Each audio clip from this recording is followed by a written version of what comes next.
Hello, everybody, and thank you for listening to another episode of the No Fluff MSP Marketing Podcast. Today, I'm super stoked to have Kevin Clune here. Kevin, dude, appreciate you doing this. Yeah, of course. Thanks for having me. Yeah, man. So a couple of things of housekeeping real quick before we jump into the episode.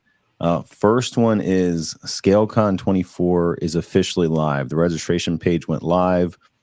We already have almost 100 people signed up. So early bird pricing, we only have 100 more spots for early bird. So if you are interested in going to ScaleCon, where we're going to be talking marketing day 1, sales and account management day 2, and then workshops and roundtables through day 3 in Las Vegas, please get your spot right now. Go to scalecon24.com. It's going to be freaking awesome. So yeah, I have to get that plug because we are putting so much time, energy, and attention into this. And Kevin is actually helping me quite a bit with content and getting sponsors and everything else. So he's just been an incredible help. And I was like, dude, let's get on the podcast together. Because as you'll learn, he is an insane wealth of information. So real quick, just want to shout out our platinum sponsors, Total Print USA, who we used when I was at Alltech, and they still do. Breach Secure Now, who we used at Alltech and still do. Both amazing companies. Those are our 2 top platinum sponsors. The other 5, Alternative Payments. These are the gold sponsors. Monger, another company we used at Alltech. I've been reaching out to people I know, like, and trust to be sponsors. Channel Program, Oit VoIP, and Feel Good MSP. You've heard from Brian on the podcast quite a few times. So I just love that he's going to be a sponsor. He is also speaking, not because he's a sponsor. He was invited to be a speaker before he was a sponsor. I just love, his style and who he is. So I'm super excited to have him there. All right. Now that we've gotten through the housekeeping, let's dive in. So I want to give a little background real quick. It's funny how content works. It's funny how social works, because I had somehow come across Kevin Clune's book, MSP Growth Funnel, read it, loved it. I was like, man, this is someone that really gets it. I was on LinkedIn and I saw someone had written a children's book. And sure enough, it's the same guy. He's a content creator. He's a content machine. And I have written 3 children's books for my son, Talon. So it's Talon's Tales on Amazon, and Torrens Tales is about to come out on Amazon. And so I just immediately was like, all right, this is a human that is a content creator. He's a creative. Like, I want to know him. So I reached out to him, and like that was the beginning of this, flourishing partnership. So so that was just how I got to know Kevin. And there's some people you meet and they're just straight to the point. There's no bullshit. There's no hidden agenda. There's just like, this is who I am. And I love that. So Kevin, thanks again. Not sure if you have any thoughts on any of that, but I just wanted to say that's how I met you, and it was cool intro. Yeah, for sure. Meeting you. First of all, I'm very excited for ScaleCon. That's going to be fun. I mean, I thought I don't do a lot of events, if any. I'm just not big on conferences. What Blogger is, other than the ones covering the events. But for me, it's like, the one event that I'm putting on my calendar, hopefully every year, that I could just be like, that's what we're going to do. We're going to rally the troops. We're going to go. We're going to have a great time, make it super valuable.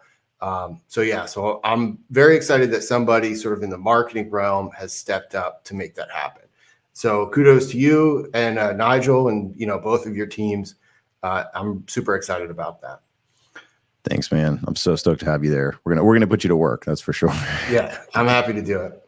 But yeah. So, and my book, the first book, the MSP book, it's funny because the children's book really came out of that, because my son, I was trying to, when he was very young, it was hard to explain to him, like, oh, this is daddy's book. He doesn't understand, like, not everybody has a book, or like what an MSP is, obviously, like whatever.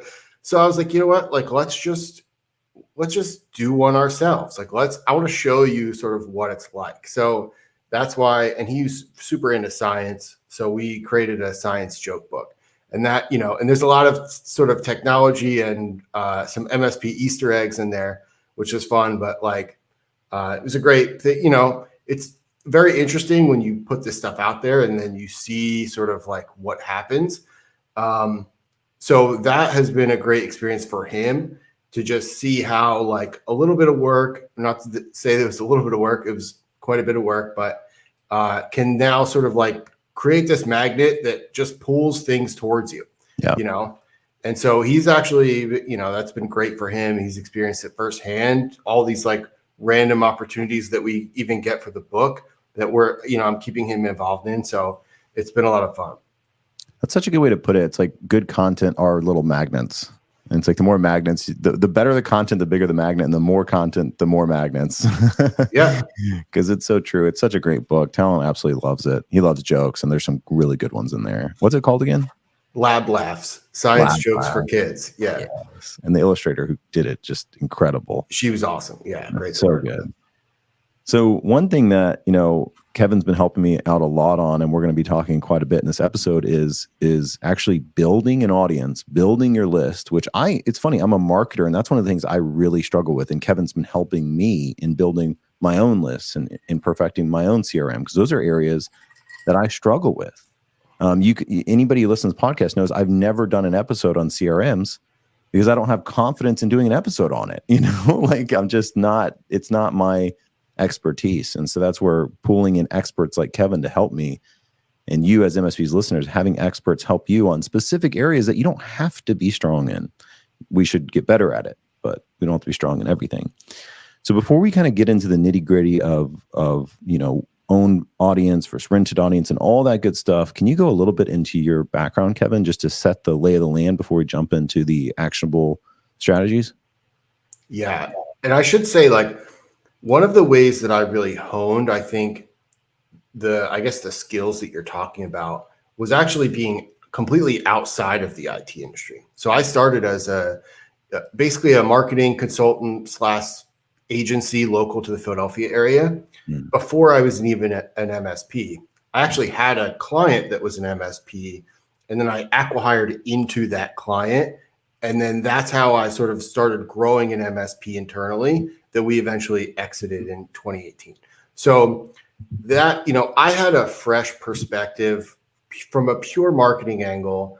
And I was also heavily involved in, my other clients, which were a lot of like lead generation, regulation heavy. So you think about like finance, mortgages, legal, all of these industries that are like, they're generating leads, like leads. That's what they do. You know what I mean? Like insurance.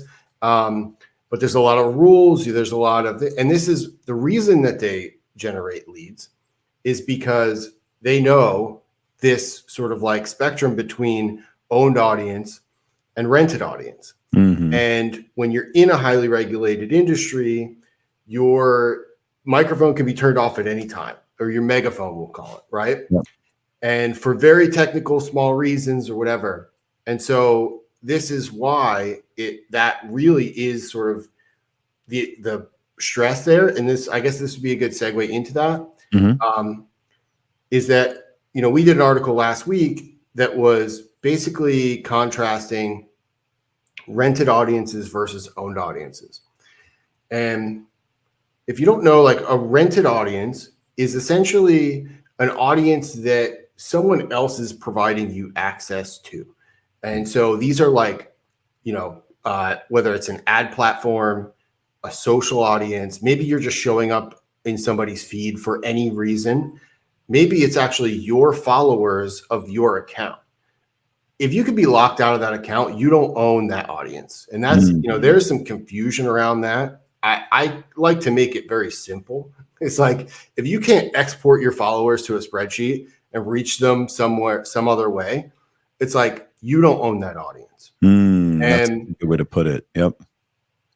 In that article, we went into a lot of the details on what are the actual risks of having sort of these rented audiences in your funnel being the sole way that you're reaching people via your marketing.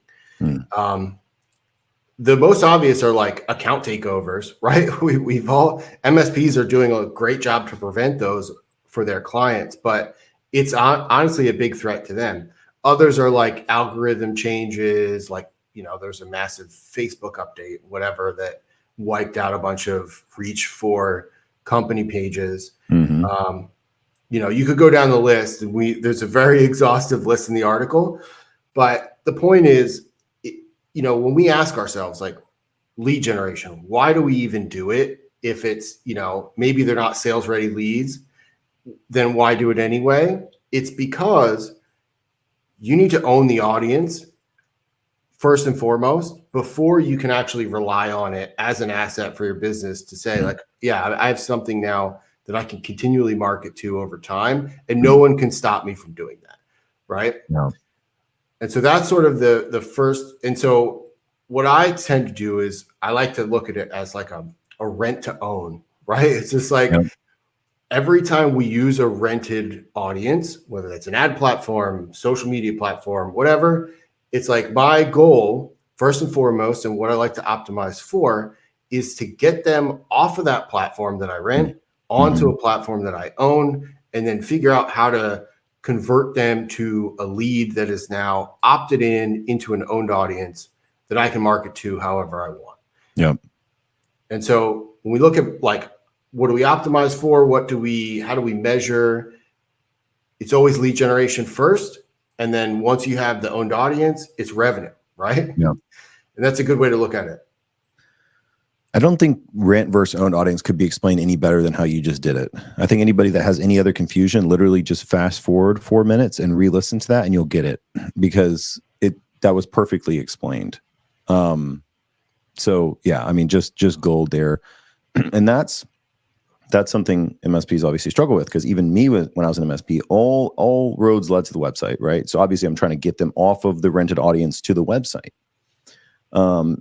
But where I fell short is I would just say, look, if you're reaching out to me, I want it to be a contact form. I want you to be as hot as can be because I'm ready to close you. That's how I always operated, which probably left so much money on the table. I mean, yeah, we grew fast. We had a great MSP. But like, if I would have taken the mindset of, okay, maybe they're not ready to fill out that contact form. Maybe they're not totally ready to book a consultation or have a free assessment or whatever. Maybe we can just use MIFKEs, right? Maybe we can use lead magnets. Maybe we can use something of value to get them in the door and then continuing nurturing that over time. Obviously, we did capture quite a few contacts through webinars and lunch and learns and other things. I mean, we built a list. It's not like we totally neglected a list, but that wasn't at the forefront of my marketing when it absolutely should have. Especially in this environment in 2024, where lead count across the board is a little bit lower than the year before. I think we've all kind of felt that in general. Here's a wonderful anecdote of that: is there's a lead generation company that a lot of MSPs use. I actually really like that company. Their thing used to be they would get 6 leads a month because they were basing it on data from 2022, 2023. Well, now as people renewing, they're cutting it in half. Literally, the expectation is half as much as the year just before. That's because they have a lot of data and how hard it is to get leads. So my point is, as we move into this environment, moving more into like, yeah, the contact form is great, but we have to be able to own an audience and build an audience. And that's where Kevin is just an absolute master at. So you explained it really well. Can you explain rented versus audience? Explain that. So can you explain how an MSP can effectively start building a list, and what are the top priorities when starting this process? Yeah. So chances are most MSPs have the makings of a list already. And by that, I mean, like you said, you've got contact forms, you've got maybe like a bookings or a Calendly that you've collected some opt-ins on. You've attended some events or done maybe a lunch and learn, right? And so there's a lot, maybe your QuickBooks, maybe you've done projects for people in the past. They're not an active customer now, but you've invoiced them at some point. So there's all of these data sources that you can tap to pull together to create a list today, probably. It might not be a big one, but it doesn't really need to be to get started. Mm-hmm. Coming with something, having something to put into a CRM or whatever to sort of just start this process is ideal. Mm-hmm. And then from there, when you're talking about like, how do I get started with lead magnets and content and this and that? I like to always use a friend. Like if you're just getting started, collaborations with lead magnets work really well because like, and you see this done in like the IT channel, right? Or you see it in other industries, but you don't really see it with MSPs, which is I think, a totally missed opportunity. Just some random examples of this. Like, let's say, the things that you want to create as lead magnets are like very much things of value. And when you have this sort of like perfect Venn diagram of a collaboration partner that can cross promote that with a purpose, it tends to work really well. So let's say you were to partner with like a local like HR benefits company, right? And then you would create like, let's say like an offboarding checklist, right? We know that's a huge risk. Clients having to offboard employees, there's always like stuff that's left undone. Maybe it's like a random SaaS account that they don't always use, but now that account's a liability, right? So you could then create this, right? It's a value for the HR company, right? And they could have some great input on it. It's a value for your customers. It's a value for you because it shows your expertise with like, what are all the technologies that now you need to cross off as you offboard an employee, right? And so now you can then go out and you can cross promote that with that company, and that could be a lead magnet, right? Maybe that's just one campaign, but then maybe that lives sort of on your website, on their website, so you have multiple angles in. Another example of that same thing would be like maybe it's a commercial real estate agent and you're doing sort of like a moving checklist, right? So that's another idea of a checklist. When you move an office, when you move, there's so much that has to happen. And guess what? A commercial real estate agent, they're actually now directly in contact with that opportunity that would trigger a need for that checklist. So now you have intent and value sort of built into that collaboration. And now that can be their go-to to provide to the people that they're working with as a service to help them. And then you just make it a very exhaustive list. Now, again, when I say checklist, maybe there's a one-sheeter, but really, what is everything on that checklist? Give me the information. Give me all the details. You don't want to just say like, whatever. Basically, like you don't want to just do like a one sheet that's not valuable or looks like it was just chat GPT'd. You want to really get into it. Has to be valuable. It has to look like it has some form of like worth to it. And so those are like just, two random examples. Another example, maybe like getting with, maybe you could work with like a local attorney and you could make maybe like a policy, like a technology usage policy. This is a good example of like every time you hire an employee, you want to make sure that they agree to like, how are they going to use the technology at the company? What are the rules? What's going to be monitored? How should they treat, like, what's the expectation for like how they're going to treat the equipment that they have? Maybe it's a laptop or whatever. When they get fired, do they own it or do they have to turn it back in? How long do they have to turn it back in? Right. So this is almost more of like a legal contract in a way that could be added. So now you could create, you could have an attorney work with you on that, and you could create that policy document, and then you could offer it for free, right, for download. And so, so those are three examples of sort of these collaboration points that could become sort of like an initial lead magnet campaign that can really get you thinking on like what people respond to, why they respond to it, and then how to tie it into the conversations that you're having, whether it's via sales or even with like existing customers find this stuff incredibly valuable. Gold. That's such an example of using content. That's why I always stress to members, know how to update your website. Like most of them are Elementor and Divi, whatever. It's so easy to update websites nowadays. Like make sure you know how, even if you're not doing it yourself, so you understand how easy it is to get a new lead magnet up. Like as soon as you understand how easy it is to go, I have an idea on this accounting page. I want to add the accounting lead magnet that I just built with this other accountant, which we have at MSP Camp, by the way, for free. Or not for free, but I guess for members or whatever. But like an example of what Kevin's saying, cool, now I can get up the site like that because I know how to update my site. And then having us as marketing minds, we can look at, okay, I do have clients in legal. What challenges do your clients have? I can help create that content because I'm a marketing person. I have a marketing coordinator that can help me, or I am the marketing coordinator. I think this is a great initiative I want to move into. Like Knowing how to update your website and having a marketing content mindset will help make what Kevin is saying so easy, like super easy. And yet so few people are doing this. Like all three of those ideas you just said are gold. And I will say, once you build out that process, right? It's like new idea, new partner. If you want to collaborate, you don't have to, but then it becomes like a rinse and repeat sort of like flywheel effect. Like you can turn these out pretty quickly once you build the process. And then you also have one for sort of every occasion. I like to do personally, like I really like vertical specific ones. Mm-hmm. So if you were to turn each of those examples now into a very specific industry targeted, then it's very strong. So for example, the technology usage policy, you can get into a lot of examples, whether let's say it's a CPA firm.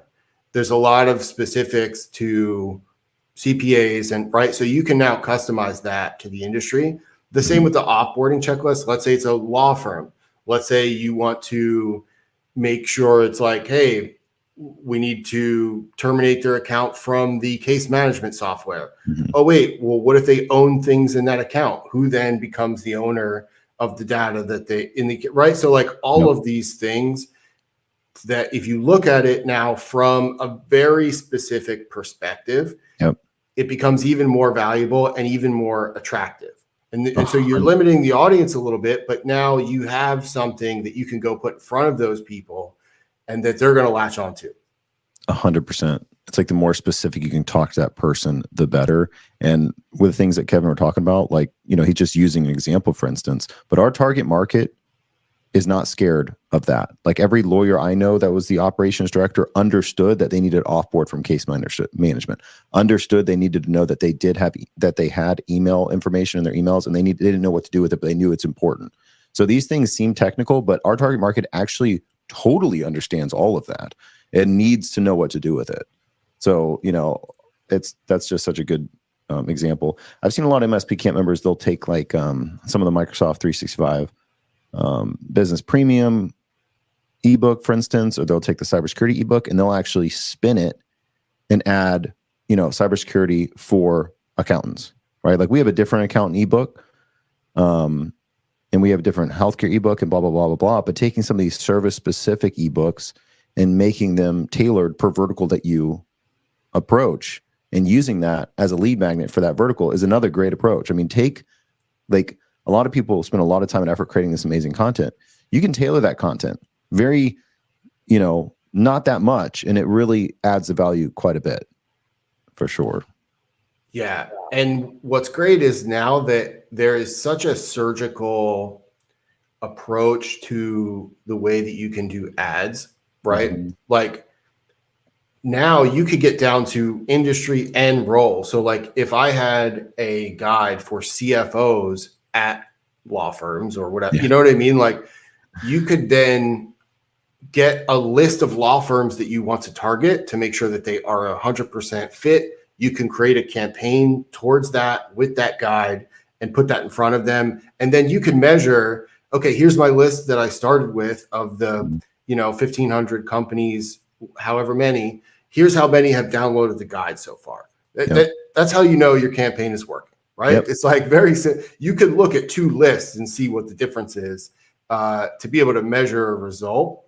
And so that's one of the great advantages of doing what you described, which is really customizing it down to the individual, because you can then with laser focus put that in front of those same individuals and then see how they behave and act to it and respond. Yep, 100%. So for those MSPs that are trying to do a campaign to a specific vertical, this is great. You absolutely should do that. And it doesn't need to be the only campaign you're running. You might run an ebook on LinkedIn to a specific audience, or, LinkedIn influencer ads, as Kevin's been helping me do, has been amazing, right? Because you're putting really specific content in front of really specific people. So going back now, I love the structure we're going, because we're talking about using rented audience, social media platforms, podcasts, right? YouTube, everything else, moving them into our owned audience. And one of the best ways to do that is through good content. Like if we boiled it down, how do we get owned audience? And the best way to describe it, correct me if I'm wrong, Kevin, is the better content you can put out for that audience that you're renting, the more likely you are to own them. Right? It almost always comes down to what content are you getting in front of them. Is that accurate, Kevin? 100%. Yeah. Like people, and this is proven every day on click-through rates, on everything. When you start to look at, well, why isn't, when you start to sponsor your posts, for example, and you see this one has a 0.5% click-through rate, and this one has a 4.5% click-through rate, what was the difference? It was usually either the fact that there's no link, right, which would have low, or it's just the content. It's the headline. It's like, what did it move them or did it not? Yep. And so assuming that you have something that moves them, and assuming that you've sort of created a process that you can rinse and repeat now, and I should say conversion rate is a big thing too with lead generation, because when you start to get into it at high volume, a slight percentage of increase or decrease in conversion rate will make all the difference. Yep. One of the things I like to do is lean more on data enrichment. And so meaning, it would be nice to have all of the information that I can get from the individual. The thing is, you don't really need to do that anymore, right? Mm-hmm. Because you have all these data enrichment platforms. HubSpot has it built into the platform. Mm-hmm. There's plenty of others like Clay or like, that are make it available to bolt on. And so what that means is I can now only ask for the email address, which is higher converting. Mm-hmm. And then I can use that to now just populate the rest of the information that's publicly available. Yep. And usually that's almost everything when it comes to B2B. You know what I mean? This is not something that is very successful in B2C, but if you have a LinkedIn profile, chances are your information is in these databases because it's all public. Yep. So that then becomes sort of the tool that allows for way better conversion and without the need to like overly qualify the people that are opting in. And you could very easily opt people out when they opt in. Like you have that choice. There's plenty of Gmails and this and that will show up. Mm-hmm. And if you just want to opt them out immediately, go for it. There's no that to me is something that people don't understand when they start to get into this, and they focus too much on the sales component of it, thinking like, oh, the moment this lead hits, I'm going to immediately start blitzing them. And all of a sudden now, if it's a Hotmail, it's not going to work. It's like, I think the focus there is in the wrong place. I think Mm-hmm. you need to sort of like, you're building out an audience, you're curating an audience, Mm-hmm. And so it needs to be people that are qualified. And it's okay if they're not qualified yet. You're going to qualify them by nurturing them. Mm-hmm. And the nurturing is going to do the qualification for you. Mm-hmm. If you want to disqualify them right out of the gate or on a routine basis, it's something I like to do. And this is getting into like housekeeping of a CRM, right? It's like, I don't like to just let it linger. If someone hasn't engaged for like a year, 2 years, like I archive them, right? Yep. But what I do is I will constantly be trying to get the audience that we already have opted in to re-opt in. So like new guides, new reports, new this, new that, always constantly trying to get them re-opted in, re-engaged to like reset the clock. Yep. And so this is another good strategy because again, it guarantees that what you have is sort of like fresh. It's a live list. It's people that are engaged. You can prove that they're engaged. And it's not just, there's people that like to compare lists of like, oh, my list is 10,000, right? Or my list is 50,000, or my list is 500. It doesn't matter. What matters is how much engagement does that list have? And guess what? There's a diminishing return. Every time you email that list, you lose subscribers. Mhm. So if you have a list that's 5,000 people, but you haven't emailed them in 2 years, Yep. it's essentially worthless, right? Totally It's agree. like, Yep. because you need to actually email them on a routine basis to prove that the list is valuable or not. And so you will lose a portion of your list, hopefully a small portion, every time you email them, but you have to do it anyway. It's Yep. just part of it. You can't hide from it. Yep. Otherwise, the list is just going stale and it essentially becomes worthless. Yep. God, that's so spot on. And that same process is actually what we did with cold emailing. I know we're not talking about cold emailing here, and we're talking about a warm list, but that's what we did with cold emailing too, is we would send an email out every single week to a list of cold contacts. And then what would happen is basically the ones that were engaged would just stay on that list. I'd scrape everybody off, add in 500 more. And over time, it's so funny. We had a cold list that had an open rate of like 50%, massive click through. You know, we got leads through cold email. So it's just kind of funny that that same process is what I used on the cold side. And it was still effective, right? And so now we're talking about a warm list, and we just have to get in this mindset, because almost always when MSPs think about lists, and probably when they clicked on this episode to listen to it, what are they thinking about? They're thinking about, where do I scrape a list to start blasting? Now, there is absolutely a place for a cold list for outbound, for sure, but that is not what we're talking about here. We're talking about learning and understanding we have to build a list. And one recent example of this is MSP Camp. My rented audience is this podcast. The algorithm has already changed multiple times in the 2 years I've been doing this podcast. So how do I get people off of this podcast at the MSP Camp? We used to do guides. So we would do free guides on your marketing, and people would opt in to get that free guide, or actually would unlock the whole guides page. They would get like 10 free guides, right? Which is another good strategy to use, where it's like, no, you don't get one, you get a whole plethora of things, right, for your email. And I would just email them every week. And anyone who thinks email doesn't work nowadays, I can promise you, based on the MSPs, based on as a vendor company, every week we would see a number of conversions from those emails that went from a cold audience who didn't know who we were, or potentially from rented audience like a podcast, but sometimes just cold website traffic, to owned audience that then converted into paying members. And so as MSPs, we just have to start getting in that mindset of, I know we want the lead. Trust me. I know we just want to get the lead. We want it to be warm, and we want it to close within 2 weeks. Trust me. That's great. And if you work on SEO and your website, like, that's going to happen too.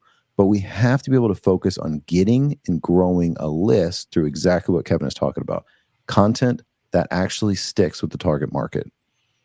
And then that's going into your CRM. So your CRM is not full with a bunch of cold contacts. Everybody in your CRM is somebody that's opted in to hear from you. So your emails mean a whole lot more, and you should be a whole lot more motivated to talk to those people.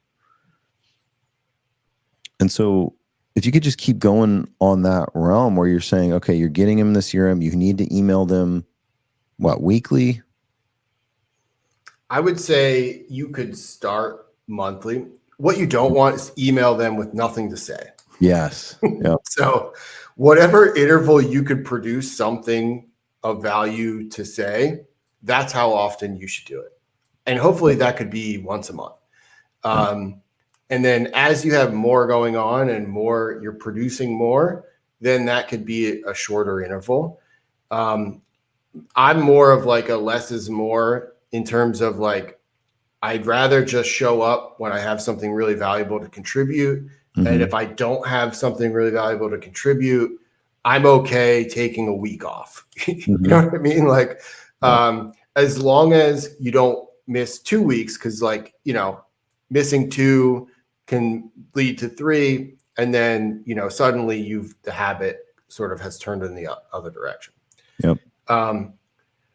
So frequency doesn't matter as much, and because essentially what that will do is, if you have a higher frequency but lower value, that frequency will start to eat away at your list. And if you're not adding the same amount or more of people to the list that is churning based on your weekly email that doesn't produce any value, then you're just going to essentially just churn out the list in a very short period of time. So that's another thing that you have to really weigh out, is when I approach this, I need to make sure it's almost like a SaaS business, right? It's like you have churn, you have new customer growth, and what is the sort of, how does this balance out so where I'm constantly growing? Yeah. And one thing I will add to this is that one of the most important things that I've found that has been helpful for MSPs is automation on the back end. And Taher has seen some of my Zapier workflows and how crazy they are. But those are, for me, it's like, I want to make sure that every time I collect a piece of information and somebody's opting in, that I make sure that I'm routing that any which way that it needs to go, and that it's always there when I need it and in the places I need it. And because again, this is the point that we started, which was, everybody has access to a list, they might not know it because it's in 7 different places. Yeah. Right. Yep. But if you were to connect your bookings or Calendly to your CRM, and you were to book connect your contact form to your CRM, and so everything is now pointing back to the same place, that list actually grows faster than you would think. Yeah. And so that's another important point, is that just having eyes on that, creating those workflows, which again, if you use Zapier, very easy to do. It's a point and click type of thing. Now they have the AI thing where you just type in what you want and it'll create it for you. So it's very simple it's a very simple way to get started, to do these sort of multi-step zaps that just get you pointed in the right direction and get it sort of seamlessly happening in the background, so that you're not there shoveling the list manually and trying to keep up. It should just happen. It should flow. Yeah, I totally agree. Yeah, that's something that always surprises me, is there's a ton, almost most of MSPs that have contact forms, and they might even have lead magnets on their site too. And all that happens when something gets filled out is they get an email. Right. I'm like, to me, that's insanity. If you're doing that right now, listening to this podcast, don't be that person. Do not be that person, because all you have to do is, no matter what CRM you're using, you click the little editor on the contact form or the sign up button or the newsletter button or whatever. It'll integrate right into your MailChimp or Go High Level or whatever, usually, or sometimes it takes a little bit more effort. You can tag it. Oh, this came in from the cloud ebook. And you don't even have to get into Zapier stuff. I think that's amazing. It's incredible. I think 99% of MSPs aren't going to do that. I wish they would. But even if we take it simpler and just say, everything on your site that can be a contact form needs to go into your CRM immediately with a tag that goes into an automation of some type. And don't freak out when I say automation, everybody. You can literally say, okay, I want them to get a 12-week email sequence around whatever they downloaded. And for any MSP Camp member, this isn't a plug, but a lot of the members listen to this. That's what you do with those emails, right? I give you 12 emails per campaign. They're well thought out. Me and Steven sit there. We write them out. We make them engaging. We do a lot of the thought process, so you don't have to. You can copy and paste them into your CRM and set a delay of 7 days, right? And then over 12 weeks, you'll see who's engaged, who's not engaged. Let's kill the people that are not engaged. Let's keep nurturing the people that are, right? And do that for everything on the site. So I think we overcomplicate this sometimes because, oh wait, I don't know how to get a lead magnet on my site. Oh wait, I don't know how to get that into the CRM. Oh wait, I don't know how to do automations. It's none of that stuff is hard. It takes a 10-minute YouTube video for each of those 3 steps, or you hire someone super smart to set that shit up for you. Again, I hired Kevin.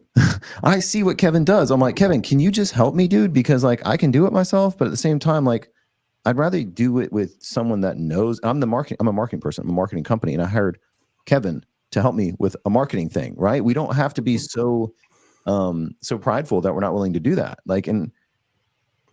Some people try and figure out Facebook ads themselves. They spend 40 hours and they give up on it. It's hey, I'd rather just spend $400 to have some guy spend 4 hours setting up my ads correctly the first time.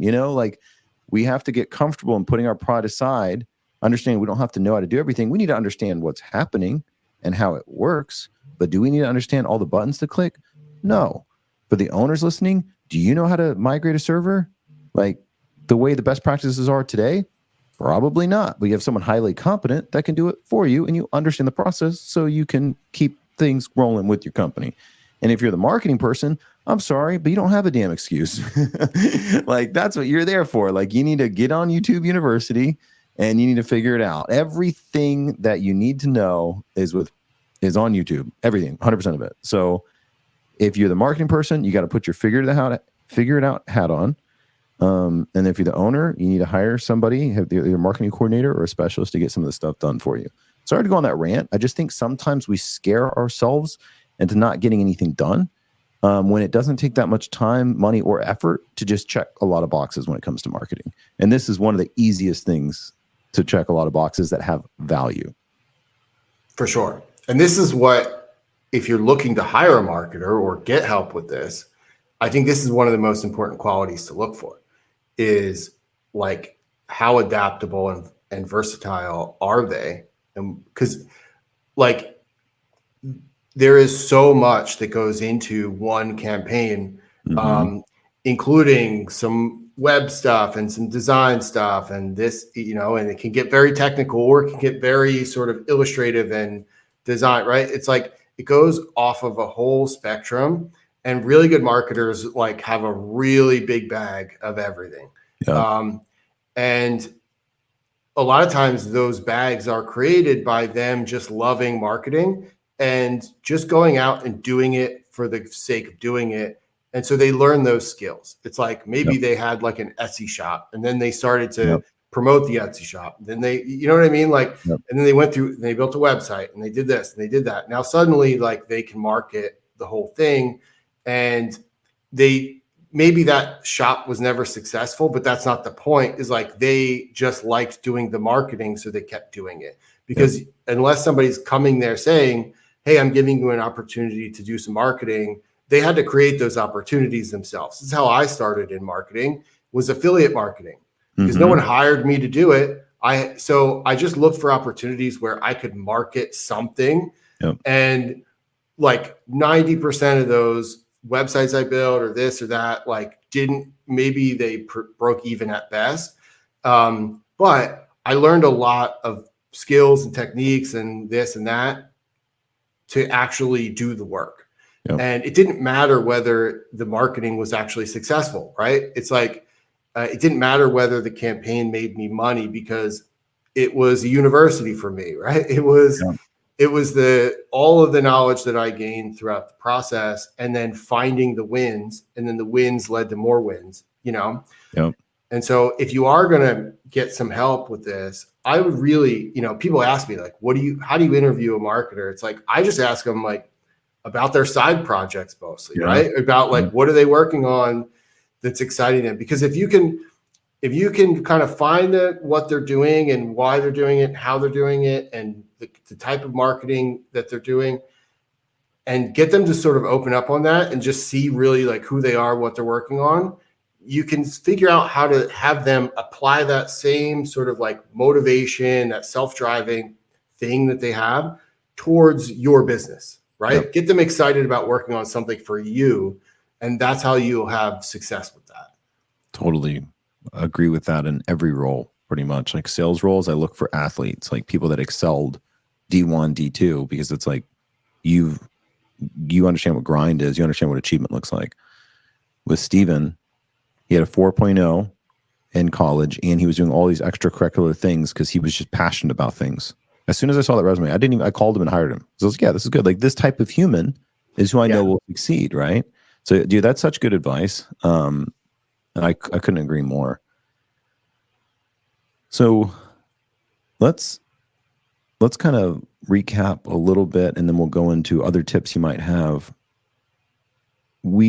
For those MSP Camp members, we use a lot of content to engage people on LinkedIn, on email, on YouTube, on ads.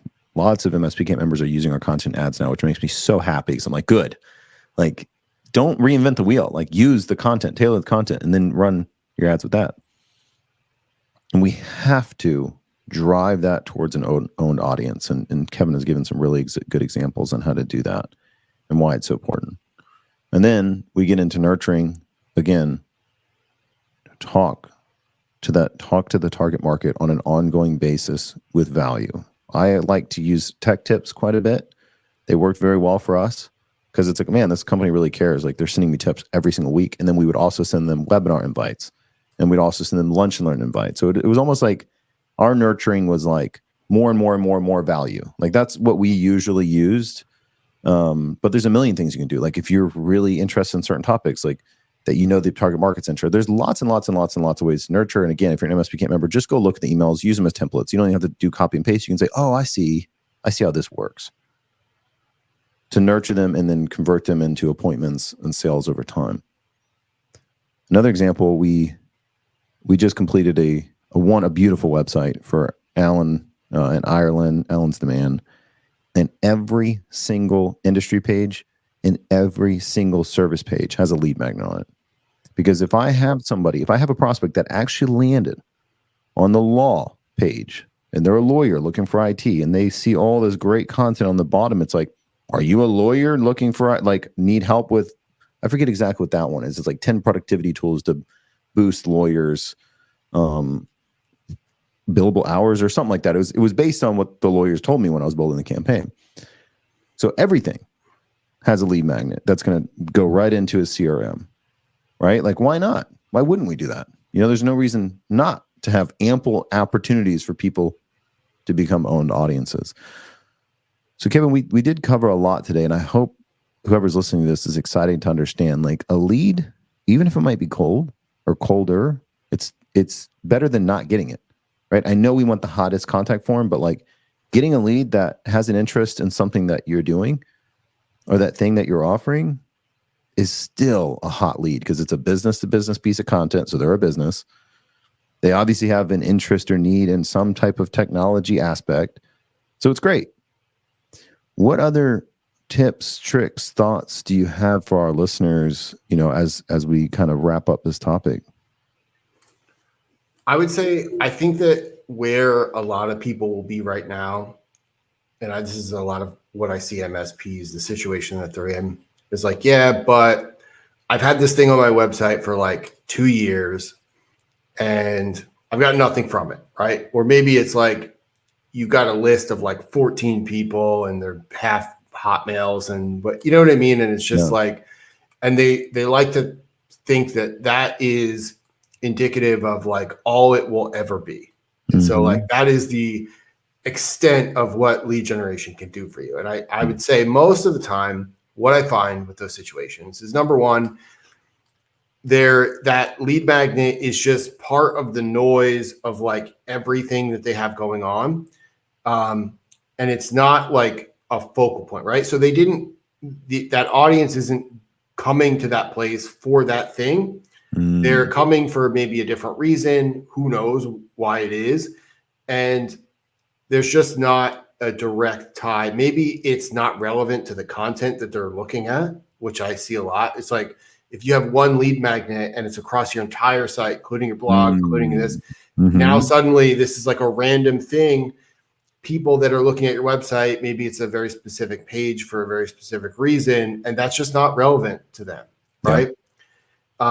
The other thing that I see is like just a lack of traffic, right? It's just like some people don't have as much traffic as they think they do. And if it's not all pointed in that one direction, then it's probably not a surprise that it just hasn't been generating a lot of results. And so I do think creating these opt-ins and putting them, like, perfect example is that what you described is like putting them near content that's relevant will help greatly.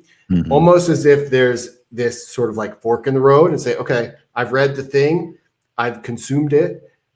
I have two options. Either I reach out to them and contact them, high intent, or I just download the thing, low intent, but like I still have a next step, right? If that next step is just way off topic, it's just not going to work, right? It's just the chances of them being interested are fairly low.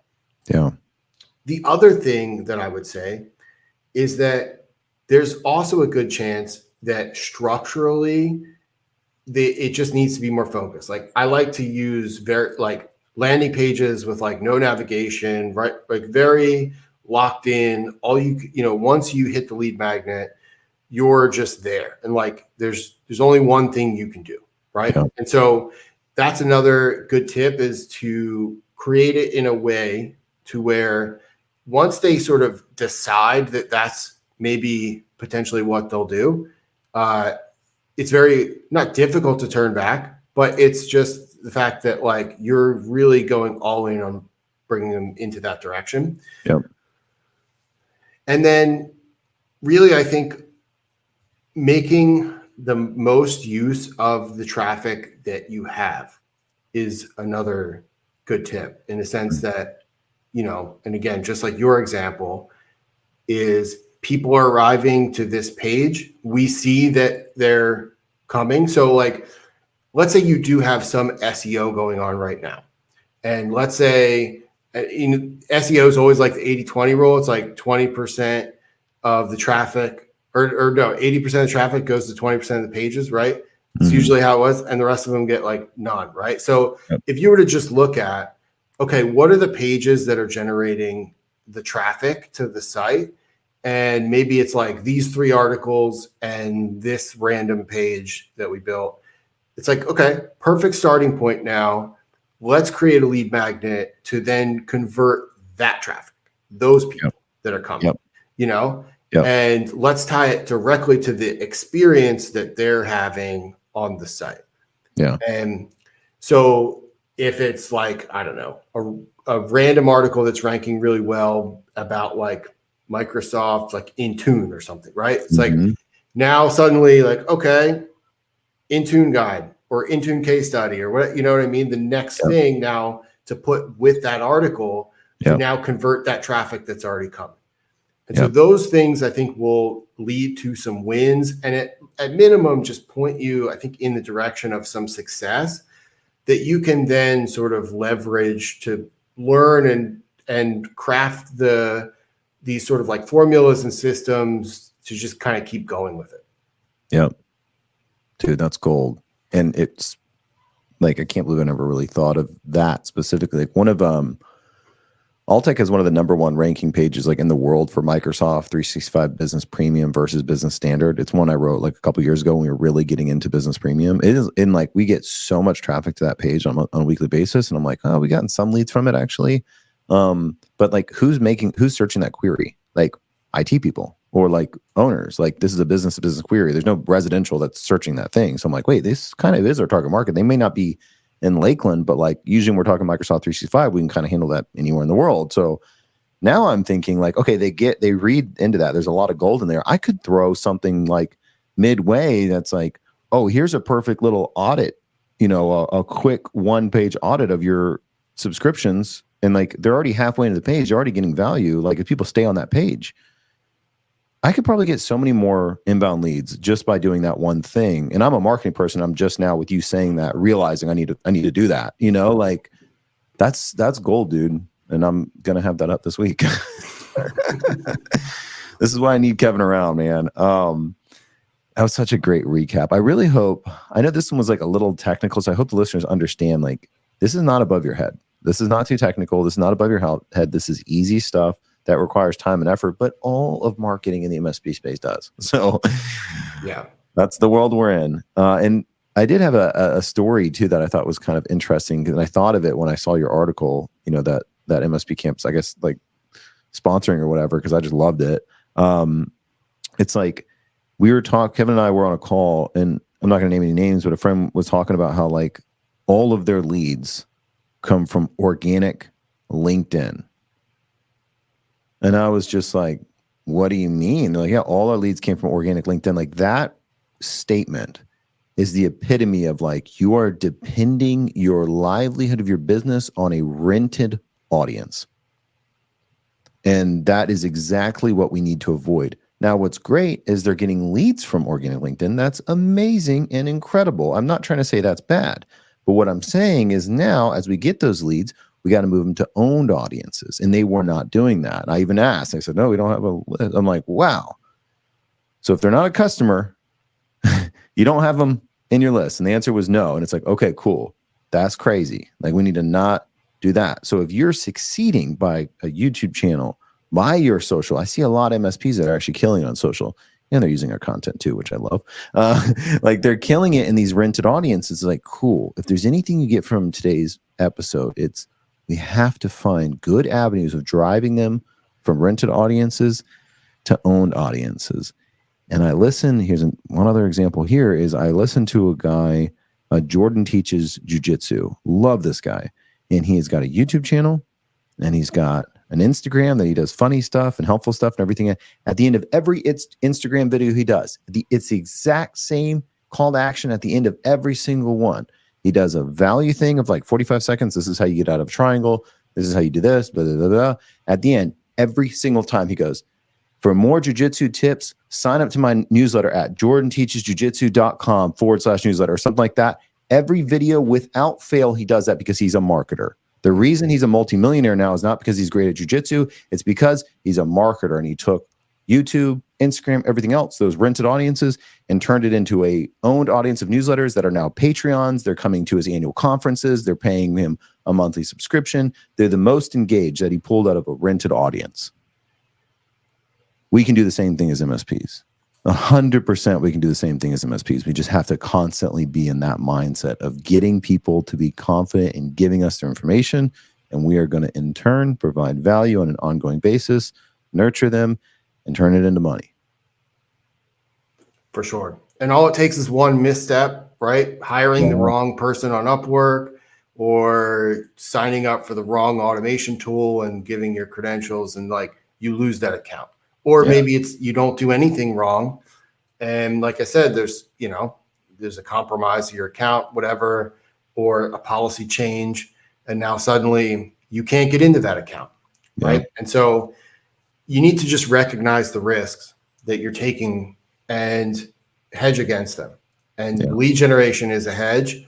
And it's easier to convert an owned audience to revenue than it is a rented audience. Yes. There will be some opportunities to, throw up an ad, run the ad for X amount of time, and then convert those to leads that then convert to revenue. Like, yes, those opportunities exist. Retargeting is the biggest example of that. But in a lot of cases, retargeting, when you have it diversified across multiple platforms, it could be a pseudo owned / rented, because technically, like, you can take it with you in a way, right? There's ways to essentially like build enough of a sort of homogenized retargeting audience where you can reach them on multiple platforms, and probably should. And so that's another good one. But I think, for sure, to leave it where I think we left it with the article, which was rent to own, but always own. For sure. Yeah. Whenever you have the opportunity. Yeah. Gold. Kevin, really appreciate you, man. You've really helped us at MSP Camp quite a bit. You've helped extraordinarily with the event. For all the listeners, if y'all are excited about ScaleCon and meeting Kevin and the many people like Kevin we're going to have there, please, for the love of God, register. Fortunately, we're already sold out on most of the sponsorships, and we have 100 people registered. So fortunately, it's like we're already in a good spot. But please, I implore you to register. You're going to meet Kevin, me, the whole team. It's going to be amazing. So please, ScaleCon24.com. I would love to see you there. VIP, we also have a couple outings. So hope to see you on that if you're interested in that. Kevin, dude, I cannot thank you enough for this wonderful episode and everything else you're doing. Is there anything you wanted to kind of say before we wrap up? No, but if you would like to go to mspgrowthhacks.com, there's a subscribe button in the top right corner. Feel free to join our newsletter. And that's, we put up content. It's called Weekly Hacks. And so, all of our articles, everything we're doing really gets like funneled through there. So in proper call to action form. Yeah. And also check out Kevin's book, MSP Growth Funnel. One of the first MSP marketing books I actually read. Loved it. It's great. So definitely want to plug that as well. And we'll include a couple things in the show notes as well for people to hit. So Kevin, really appreciate you, man. For all the listeners, thank you. Seriously, it's been 2 years since we started the podcast.